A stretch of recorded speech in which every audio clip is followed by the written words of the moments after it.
Talk the truth. This look and feel like politics as usual?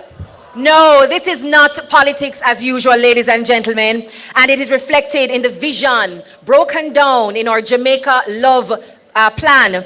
We know that we have a leader who cares, who understands the intricacies and the intimacies of the Jamaican realities. And from his track record as a legislator, we know that he can build the framework to fix it. And as you can see from our slate of stunning candidates, all 63, he can mobilize talent to get the job done for all of Jamaica. Thank you very much, President Golding, for setting the tone and laying the framework. And now I ask you to join me in welcoming, as we explore the first pillar of Mission Jamaica Love, justice for all. A lady who has spent her days, and I suspect nights when we can't see, preparing for her presentations in the nation's Senate. She is a voice of courage and a champion for fairness in our laws and in our society. Please, a rousing welcome for Senator Donna Scott Motley.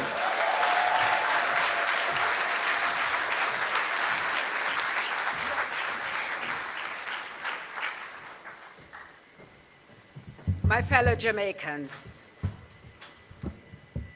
party leader, and the leadership of the People's National Party, and my brave, wonderful comrades who will be embarking on a successful battle on September 3rd.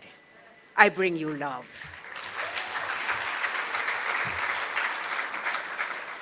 To my comrades and my friends, this mission on which we have embarked is wrapped in love, framed with good thoughts, always concerned about the well-being of the Jamaican person. And that is why our manifesto speaks to justice for all. Because justice demands more than laws. It requires an environment that upholds the dignity of all who serve and all who seek justice. We are committed to upgrading and expanding the physical infrastructure of courts across Jamaica to ensure that judges have a secure and functional chambers, that court staff must work in conditions where they are comfortable so that they can actually deliver to the people, and litigants, the most important persons in this context, especially, you will forgive me, rural, because I come from country, in rural and underserved communities, will feel that they have been taken into consideration. They deserve facilities that reflect the seriousness of the matters to be considered. As you can appreciate, at the very top of our agenda will be constitutional reform for sovereignty and for justice. Because if you love your people, you must give them a place where they feel appreciated and valued. And so we will pursue constitutional amendments through a transparent and participatory process that engages shareholders from the ground up. We will be speaking to the church, to trade unions, to civil society, to all actors in this great design crafted in love, and we will roll out a consultation process. We'll be hosting public forums for Jamaicans to debate and recommend constitutional reform, so that when we provide you with a constitution, you will feel that it belongs to you. We will be implementing school and community outreach programs, because that's where it all begins, with our children, as we build a new nation alongside them. Of course, we'll be launching broad public education and awareness campaigns. all aimed primarily at the outset with replacing the British monarch with a Jamaican president chosen by the people and accountable to the people. We will make the Caribbean Court of Justice the final court of appeal. We shall replace the British, the United Kingdom Privy Council, and have a court which brings justice at the highest level to our people. We shall strengthen parliamentary accountability. We shall introduce impeachment and recall. And we shall have committees chaired by opposition members, because trust me, that is how you ensure that everybody upholds the values which they pledged to do when they took the oath under the Constitution as they were sworn in.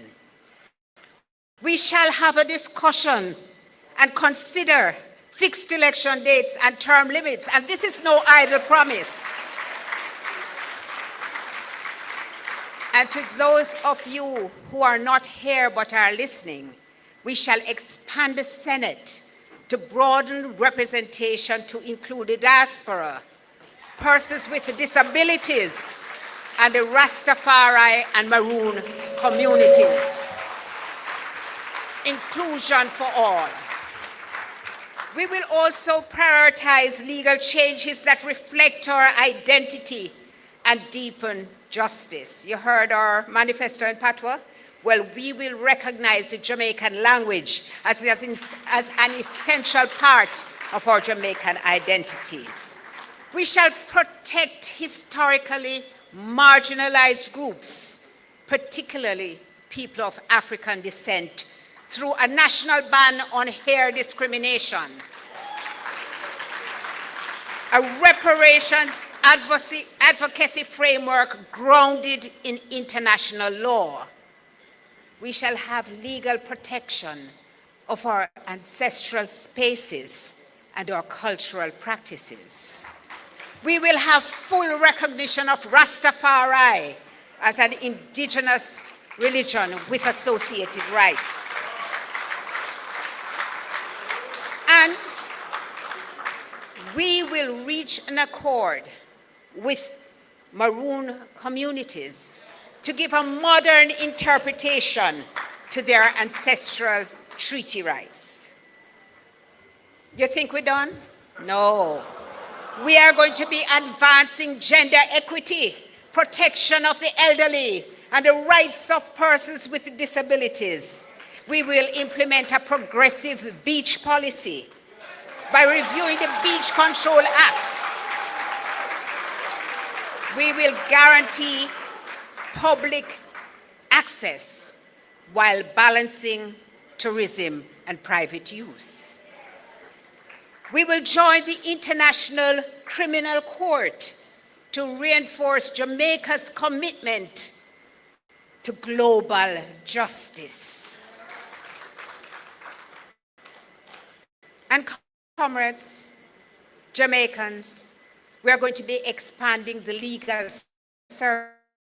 services provided by the Legal Aid Clinic to ensure that persons who have constitutional matters or civil matters who cannot afford to retain a lawyer will be able to do so, ensuring that justice is not reserved just for the wealthy. We will complete the long-promised review of the Domestic Violence Act, which was introduced under our government, and we will implement the recommendations to hold abusers accountable. We shall provide parish facilities to provide places of safety and support for victims. We will enact a basic financial services law to establish minimum services which we, the consumer, should be provided with, so that our complaints will be heard and our concerns will be taken into account by financial institutions. That two is a partnership.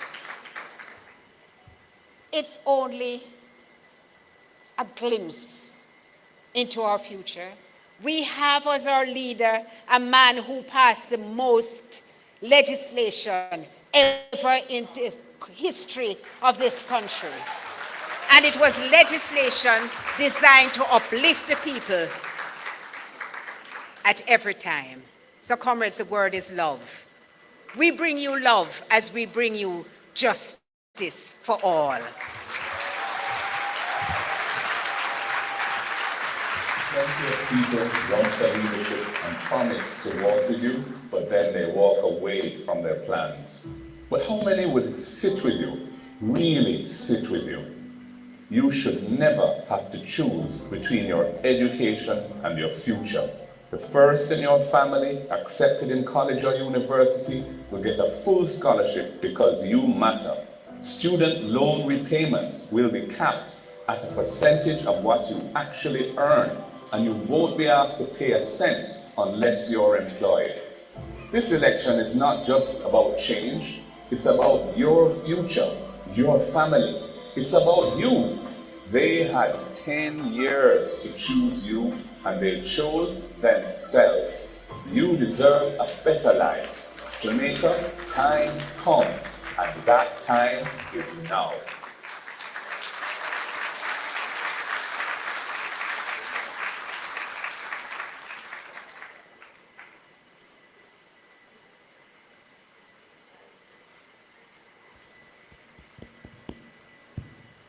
Indeed, ladies and gentlemen, that time is now. A round of applause again for the first presentation as we move through our Jamaica Love acronym.